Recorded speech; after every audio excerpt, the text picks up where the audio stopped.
Hello and welcome to this session on annual statements. To start with, what we'll do is we'll create a letter template that we're going to use for the statements.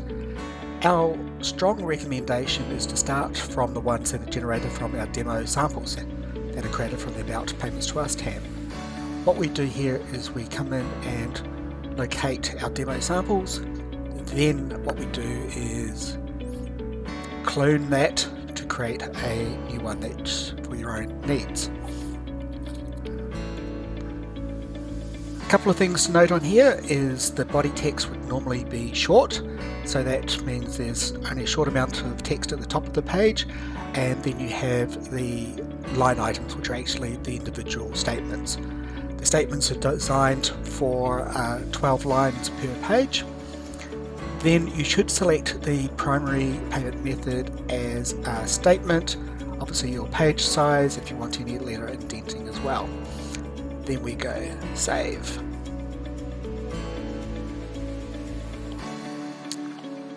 Now what we can do is we can go into the letter template builder, and that's where we can change the layout of the text and the columns that appear in the statement section.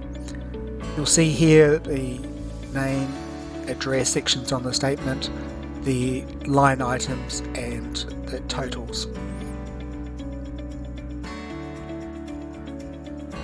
For the line items, you can change the columns by pressing across here and then searching for a new one.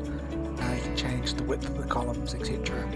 If you want to add some updates to the mail merge sections, then what you do here is you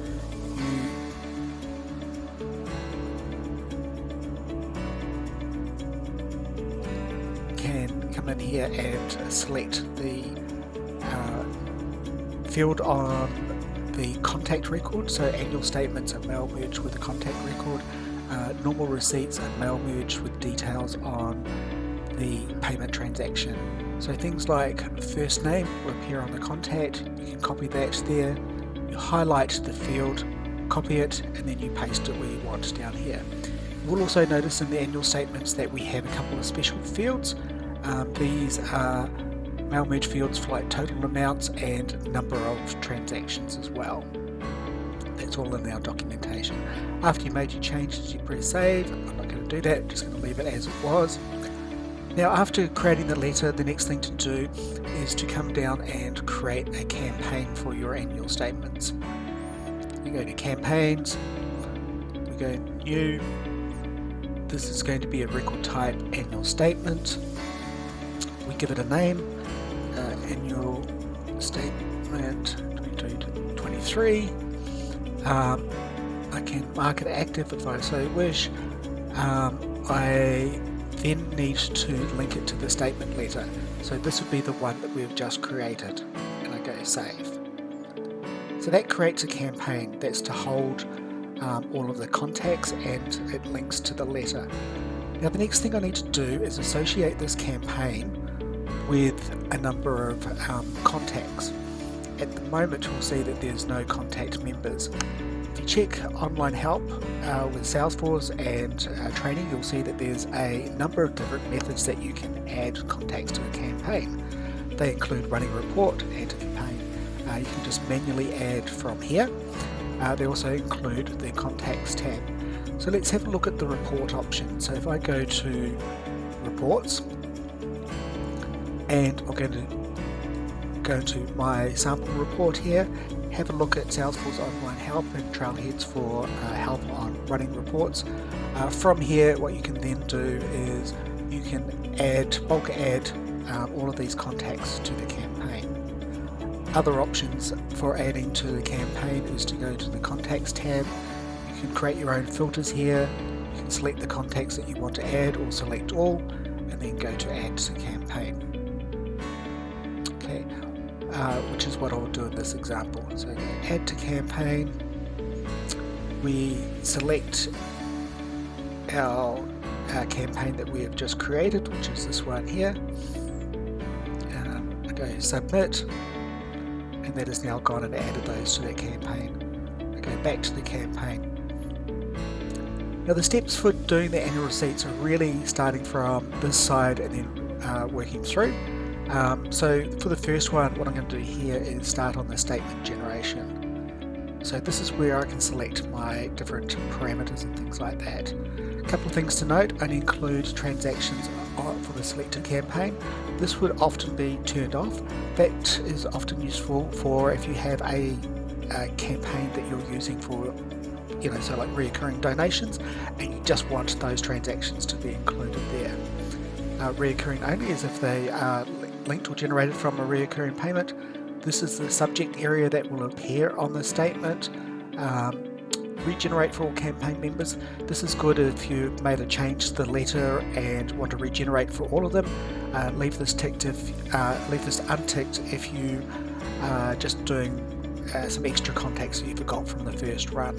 Save as PDF. I'm going to choose all this time, but what you can do is save PDFs against the campaign just for those that say do not have email addresses, or in this case I'm going to choose all. Actually, choose just without an email address. That's the date range that defaults from your company fiscal years on your company inside Salesforce. Next we do is go generate.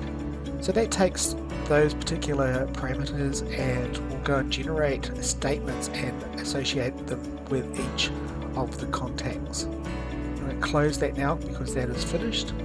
On my campaign we have the related contacts, which I can see as my campaign members. I can go view all. What I can do here is go into the contact for Tony. So against Tony, if we have a look at related and scroll down to the notes and attachments areas, we can see the statement that has been generated. I've obviously run it a couple of times for Tony. We can see the annual statements 2022-23, and we can see the line items and the total. You notice we've got the merge field for 2 transactions totaling $30 as well. Okay, so if we're happy with the statements, we can go back to our campaign that we had. Now what we do is we run the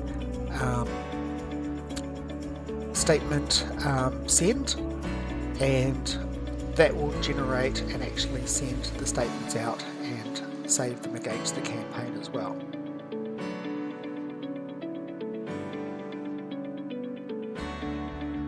So that is sent it out to each of the contacts, and they would have got an email. A couple other things that you might be interested in is actually having a look at the email template that would have gone out with that. As an admin, we can do that by going into setup. You can type email alert, click into the alerts, look at the alerts related to campaign member, and that one is called send annual statement. So this is the workflow trigger that's sending it, and what we can do here is click into the annual statement email template that was used to generate that. This particular email template here is a Visualforce PDF one, and that will require somebody with a bit more HTML skills versus the drag and drop type style that you may be used to.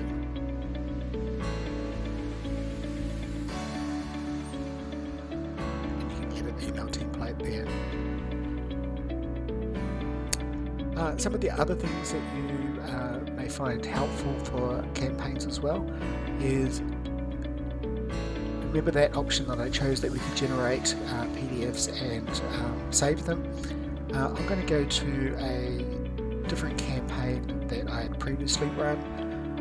Because I chose to save all the PDFs, all of those PDFs for each of the statements are also stored not only against the contact but also against the campaign itself. Now what I can do here is I can come into here, and it's broken up into different chunks of 10 at a time, and I can go download statements 1 to 10. That's downloaded those statements, and I can open them up here, and if I so wish I could then go out and print them. Other things that people find quite useful with the campaigns as well is we've got a campaign. Related to the campaign is all of the campaign members, which I can see down here. Now if I click into that particular campaign member, if you wanted to do a preview of a statement and how it looks, you can see it from a button here, which is the annual statement button. Now the reason why I point this one out is if you wanted to change the text and then do a quick preview with all the data included in it, this is a great way of modifying the core email template and going into that. So just as a recap, what we've done is we first of all cloned an existing letter. We then created a campaign and record type annual statement, linked it to that letter. We then added contacts to the campaign so that we had all those that are due to receive annual statements. We then went into the button that said generate annual statements.